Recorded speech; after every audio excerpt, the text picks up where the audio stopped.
And vaccine or jail, the Philippine president lays out this ultimatum as the country battles a worsening COVID-19 outbreak. For a closer look at the Philippines' vaccination drive, we're joined now by Dr. Tony Leachon. He's a former president of the Philippine College of Physicians and previously served as a special advisor to the Philippines COVID-19 taskforce. Dr. Leachon, how far do you think that the president's threat is going to go in encouraging vaccinations? Well, I think the president is well known for his rhetorics and strong words and mixed messages and sometimes convoluted communication plan. But I think personally, just to be fair with the president, I think this is basically born out of his frustration, and he used strong words last night in the press conference together with the pandemic team, because there are no existing laws in the Philippines that would actually penalize somebody who would resist vaccination, and much less or much more criminalize this particular act. Because you need a consent form or an informed consent in order to vaccinate people. And I think this would not go any further because of the lack of legal standpoint or guideposts for this particular rhetorical statement of the president.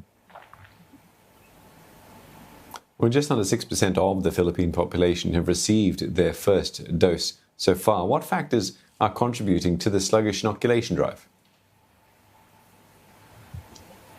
Well, the problems in the sluggish or slow vaccination is basically the access and the preference of the government for Chinese vaccine. Not that we're saying that's not very effective, but obviously, based on the national survey, 6 out of the 10 Filipinos would want, of course, would not want to be vaccinated. Then this is basically because of the lack of awareness campaign on vaccination and the lack of preferred brands, particularly the Western vaccines.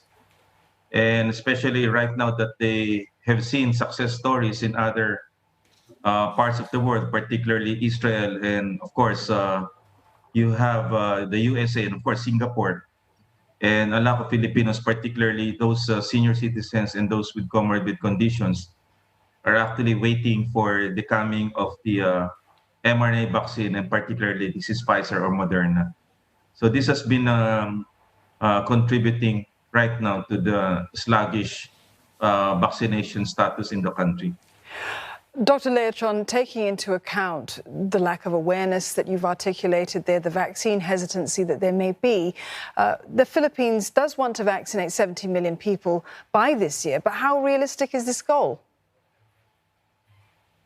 I don't think it's realistic with the population of about 100 million. This would mean about 70 million Filipinos and 140 million doses.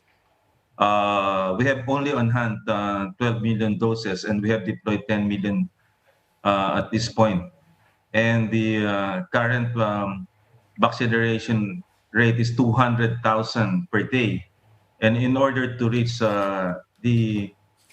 the so-called herd immunity, then we have to vaccinate around 500,000 a day in order to reach the herd immunity based on the timeline given by the president and of course the administration by December of 2021.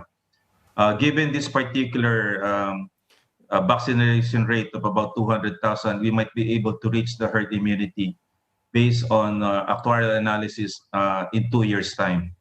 So unless otherwise there would be radical changes in their approach, I don't think we will meet the target, and we will meet this particular target even beyond the term of the president, which would end next year at May 2022.